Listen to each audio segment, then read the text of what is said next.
माननीय अध्यक्ष महोदय, मोदी जी किसान हितैषी प्रधानमंत्री हैं और इसलिए पूर्व की जो फसल बीमा योजना थी, नेस के नाम पे चलती थी, वो किसान हितैषी नहीं थी। उसमें अनेकों परिवर्तन करने का काम हुआ है और एक परिवर्तन उसमें माननीय अध्यक्ष महोदय ये हुआ है कि अगर बीमा कंपनी किसान का जो क्लेम बनता है उसका समय पर भुगतान नहीं करती तो अब निर्धारित तिथि के 21 दिन के अंदर अगर उन्होंने भुगतान नहीं किया तो 12% ब्याज बीमा कंपनी पर लगाया जाएगा, जो किसान के खाते में डाला जाएगा। दूसरा माननीय अध्यक्ष महोदय, मैं यह भी निवेदन करना चाहता हूं, कई बार राज्य सरकार के शेयर आने में देर होती है।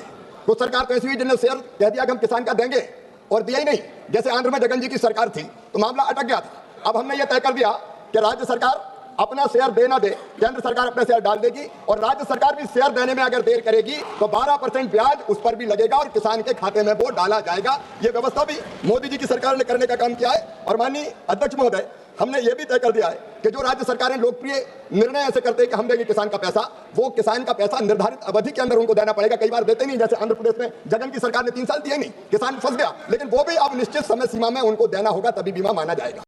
दोस्तों, जैसा कि आपने वीडियो क्लिप में सुना कि केंद्रीय कृषि मंत्री ने कहा है कि प्रधानमंत्री मोदी जो है हितैषी प्रधानमंत्री है, इसलिए पूर्व की जो फसल बीमा योजना है उसको किसान हितैषी बनाकर उसमें अनेक परिवर्तन उन्होंने किए हैं। अब अगर बीमा कंपनी किसान का जो क्लेम बनता है उसका समय पर भुगतान नहीं करती है तो निर्धारित तिथि से 21 दिन में भुगतान अगर नहीं करने पर जो है बीमा कंपनी को 12% ब्याज लगाया जाएगा बीमा कंपनी पर, जो किसान के खाते में सीधा डाला जाएगा। दूसरा, कई बार जो होता है कि राज्य सरकार का शेयर भी आने में देरी हो जाती है।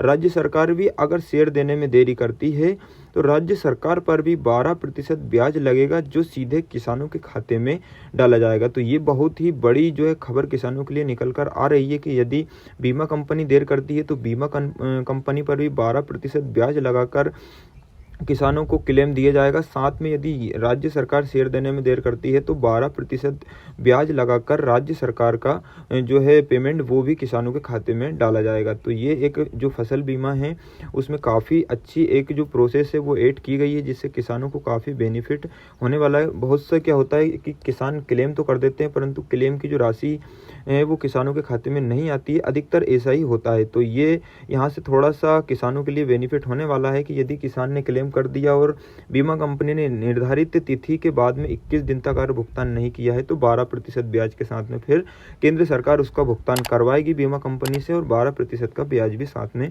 लेने वाली है, जो सीधे किसानों को मिलेगा। तो दोस्तों, वीडियो को कैसी लगी, जानकारी कैसी लगी, कमेंट करके जरूर बताइएगा। यदि आपने अभी तक हमारे चैनल को सब्सक्राइब नहीं किया है तो चैनल को भी सब्सक्राइब जरूर कर लीजिएगा।